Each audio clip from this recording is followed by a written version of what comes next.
No Other Life presents Upstaged.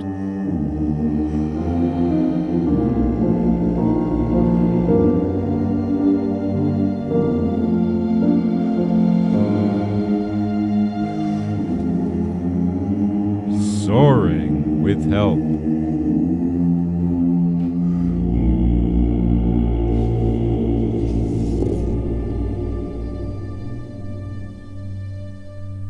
When we spoke last time, I was telling you about this piece called Lift, which I wrote for my album Another Town. And I told you that I was particularly intrigued at that point by what I was seeing out my window as I wrote the piano part. And it does its best to illustrate what happens when a few raptor birds are flying through the air and they seem to inhabit a globe, if you will, of air. And it would be rather difficult without being amongst them to see if it's that way, but it appears to be multiplanar, where one is flying away from us as if around that globe, and the other one comes, toward us as if from behind that globe. And if you keep that image of a sphere suspended in the air when you have a chance to watch this dance, it's breathtaking. They're chasing each other. They may be playing. In some cases, they're fighting over the results of a kill and trying to steal from each other.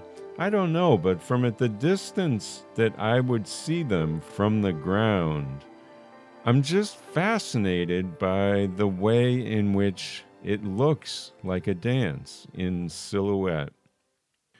When I was creating the album Naki's Woods, I realized that there was an element to this story in the Walk of the Woods that was going to deal with a bird, a baby bird growing and learning to break free of the nest. And I returned to this piece because, as a bit of a play for myself, I thought, well, if this is in Lift what it gets to when a bird is doing its absolute best at the top of its game and just enjoying the frolic out there, how could I use that same musical statement and get us to that point, but starting way back in time when that beautiful raptor is starting out as little more than a fledgling? And that's the name of the track. And I started to think just now about what that actually means. What does it really mean to be a fledgling starting out? And of course, this isn't a metaphor. It's simply about birds.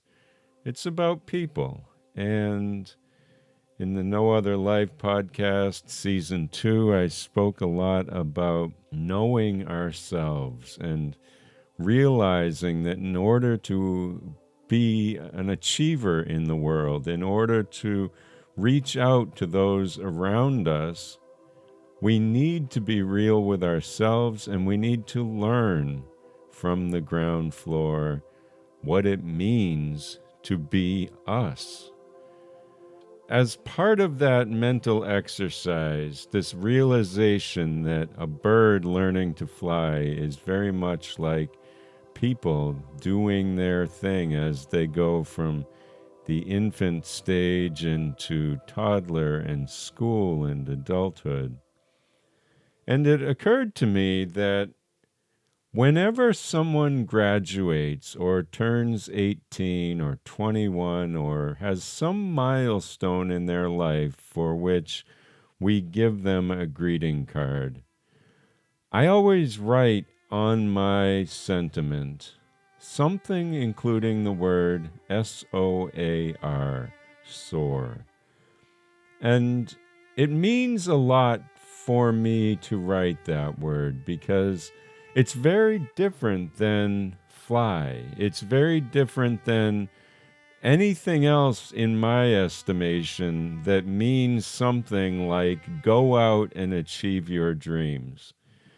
The word soar is not something that a bird does when they are timid. It's not something they do when they're first starting out. It's not something that a fledgling could ever dream of. And so if you keep that analogy in play, then it's also something that a human can't do until you have that requisite background knowledge and experience that allows you the opportunity to fly with confidence. You know, a lot of airplane pilots are able to fly, and the plane might look like it's doing exactly the same thing as someone who has 100,000 hours under their belt. But the critical thing here is that inside that cockpit, one of those pilots is just going nuts. They're looking at every dial, they're feverishly wiping their brow and touching different buttons and wondering if this or that choice a moment ago was the right one. And in that other plane, there's a pilot who's simply looking out the window, making slight adjustments. And the people in the back might be having the exact same experience because, honestly, I'm sure there's quite a bit at that altitude that does involve something I call autopilot, but I'm sure there's a more technical term nowadays. The point being that one person is soaring in that plane and the other is flying that plane, is directing that plane through flight. There's the ride down at Disney World and Disneyland called Soaring with that jaunty apostrophe at the end of the word. And the implication being with that jaunty apostrophe is that you're just living life to the fullest. You're not even soaring, you're just soaring. And it's not in a plane. It gives you the feeling you're in some kind of a hang glider. You are sitting in a seat, not like lying as if in a true hang glider on your stomach, but you have dangling feet. You can tell it's an open air vessel because you're able to smell the things as you fly over them, like grape fields and all these different things. And that's another way to look at this word, soaring or soar. It's again something you do majestically, something that you do with confidence. And because this series always needs to have a little something about some element of the world that I've learned about with Parkinson's in my life, I'll address the fact that with soaring, you need to have that confidence. And it's hard when we're going through, especially early in a diagnosis, where things are going to be different in our lives. We're going to be thinking about the world differently. We're going to be thinking about our future differently. There's no way around that. But we're also going to be behaving in ways that cause us to do things that maybe at some point in time we would have seen someone else doing that and think, wow, that takes guts. And I've been on record elsewhere that most of my life I am simply trying to live in a way that won't allow any onlooker to say, wow, that took guts. So I try to fit in. I try to wear clothes that are similar to other people's. I try to keep the speed up of other people. I try to say stuff that's not so embarrassing that I regret it later. and all these different things. It's a lighthearted, silly thing to say, but generally speaking, when someone says, "Boy, that took guts," it's not about your courage and your bravery. It's more about audacity. It's how did they even get the guts to do that? That took guts. So anyway, that's one thing that I'm thinking of because in the recent period, I have done quite a bit to enter into a new stage of acceptance, a stage of living with Parkinson's. Now, I'm not talking here about the actual stages like phase 1, 2, 3 of the disease and the degeneration. Here, I'm simply talking about the way in which I live with it, the way that I accept it.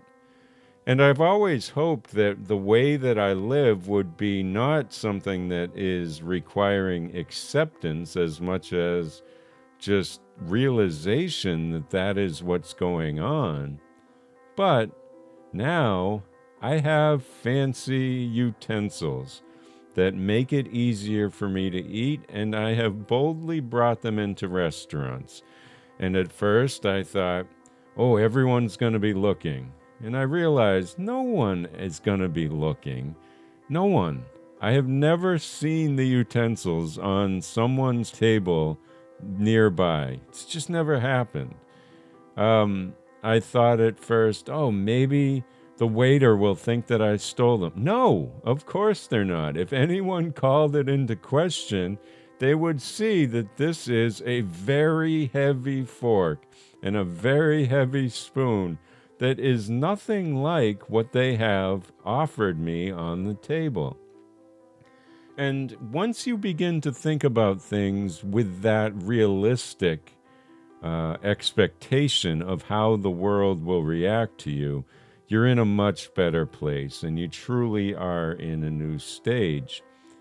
So back to this piece of music, when I think about that fledgling beginning to learn, beginning to fly, in the hopes of eventually soaring through the sky, I kind of think about the way that I'm living right now, on the cusp of this majestic ownership of something I didn't want, but I am going to crush the experience. I'm going to live in a way that people will look at me and say, that takes guts, in a very different way than, ooh, that took guts.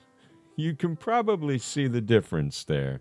And that really is a strategy that I'm employing during this phase. So at the very beginning of this piece, if you're familiar with Lift, you'll hear the piano playing essentially the exact same notes as the piano plays in Lift. But in Fledgling, it's stunted. It has a hard time getting off the ground. And in fact, there are moments where the piano says, oh, wait a minute, I'm not ready, and starts over. And there's this continual back and forth of that experience for the piano, the fledgling, the guy trying to learn to live with Parkinson's, whoever you are trying to get over your hurdles. But as the piece comes through and makes its way into truth, this cello voice comes in, and as often happens in my pieces, this cello just comes in and circles around. It's that way that I was speaking of earlier with the birds kind of going around an invisible orb in the sky. They're not crossing through it, they're going around it and chasing each other, literally as if a couple spaceships trying to challenge each other if they were circling the moon or the earth. It's constantly changing direction, but always respecting that orb, that globe. And so eventually the cello that comes in and begins to make its way through, and you begin to hear wind motion and you begin to really feel that you are rising up with that small bird until eventually it's not a small bird anymore. It's a flyer. This is a bird who has made her way into the sky and one day will soar with all of the rest of the birds right up there, heading to the canopy that actually appears next on that album. I hope you will take a moment here to listen to this track, Fledgling.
That there was Fledgling from the album Knocky's Woods, written, performed, and produced by me, Rick Seaholm.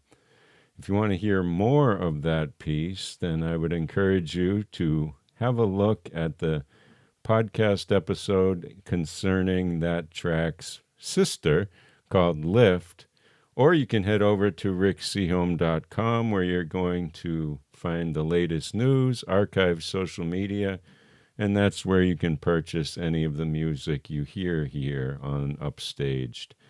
Both Upstaged and the No Other Life project in general are independently conceived of and managed by me, ad-free and without interruption for all listeners, so I really appreciate all the support. Please subscribe, leave a review, spread the word out there in the real world. It's the number one way to keep all of this going. Friends, you have no other life, and it's the grandest improv session of them all.